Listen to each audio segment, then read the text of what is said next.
Hey guys, welcome back to another Pokemon Scarlet and Violet video here on the channel. Today I'm going to be showing you guys how to get Pawmi, how to evolve it into Pawmo, or just go ahead and get Pawmo right away, but you're going to need both for the decks anyways. And then evolve Pawmo into Pawmot, because evolving Pawmo into Pawmot is actually very specific. So we're going to get into all that in this video. If you guys do enjoy this one, be sure to leave a like, subscribe for more, and without further ado, let's go ahead and jump into this. So if I go ahead and open my Pokedex here, you can actually see that these Pokemon are not too far up the list. They're just in the 20s section. So you can see Pawmi is right here. I'll show you guys where the habitat for Pawmi is going to be.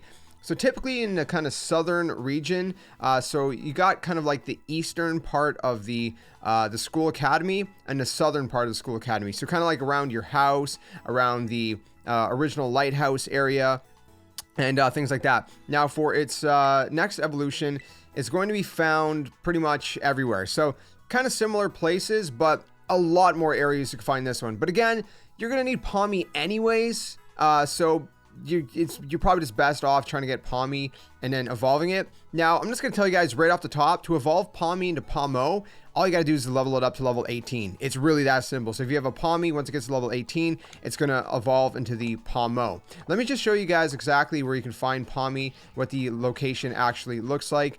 Especially kind of like in the beginning area. So I mean, when you start the game, you should be able to find it pretty easily, because you're just going to find it around kind of the Lost Plateaus East area, around your house, around the lighthouse. It's pretty easy to find. So right there, you guys can see level 5 is what they're going to spawn at. This is in the very beginning region.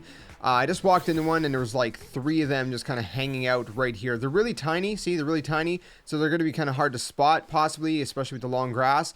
The lighthouse is just up there. I just kind of found it right across the bridge. If you want to see my exact location, I'm kind of like right here. I spawned here. I kind of headed south down this path, just like north of the lighthouse.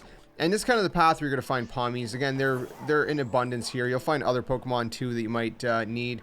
But again, it's going to be level 5. If you're later in the game, it's going to be super easy to level this thing up. It's going to get it to level 18. It's going to evolve. And then we can go ahead and evolve the, what is it, the Pawmo into a Pawmot. Is that what they were called again? Yeah, Pawmo into Pawmot. So let me show you guys how that works right now. All right, so what you're going to want to do is stick your Pawmo into your party and put it as your number 1. I didn't mean to check summary there. Put it as number 1 in your party, because what you're going to want to do is you're going to actually want to send it out in Let's Go. So you're going to push ZR, and it's just going to follow you around. So that's all it's going to be. You're going to put it in Let's Go mode. It's going to walk around with you. And once it's taken 1,000 steps in this kind of mode, again, it has to be walking around with you like this, okay?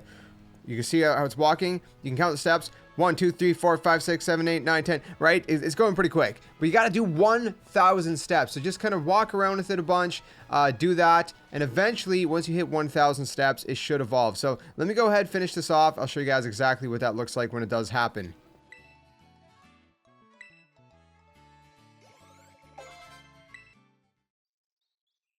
All right, so it is going to evolve now. It is worth noting that if you walk too far ahead of it, it's going to despawn. You're gonna have to press ZR again to kind of put it back into Let's Go mode. So just kind of keep an eye out for it. But once you've walked 1,000 steps, and unfortunately, by the way, there is no way to know exactly how many steps you've taken. So you just gotta kind of guess and try to like level it up once you think you've taken 1,000 steps. Or I was kind of joking earlier when I was doing the whole 1, 2, 3, 4, 5, 6, 7, 8, 9, 10 thing as you were watching it kind of, you know, running. But that's not a bad method. I actually started doing that. So I came to the Lost Plateaus town right here. And I would just go like this. I would turn around so I seen how far I was from it. And then I would just be like, well, it's going a little bit slower now, but I'd be like 1, 2, 3, 4, 5, 6, 7, 8, 9, 10, right? You can see how fast it's kind of walking. And then I would just count that 10 times on a finger, or on both my hands, and that would be, you know, 100. And then I would do it again, and it's another 100. You do that a total of 10 times, and you got 1,000. So that's kind of the best way. There's no way to really see, as far as I know. If there is, I don't know how to track how many steps it's taken. But that's it, man. That's how you evolve your Pawmi into a Pawmo, and then a Pawmo into a Pawmot. So very, very unique requirements to level this thing up, but it's so cute, so it's definitely worth doing. So hopefully this helped you guys out. If it did, be sure to stick around for more, share with your friends and all that good stuff, and I'll see you guys soon in another one. Tell them, my friends, game on, and thanks for watching.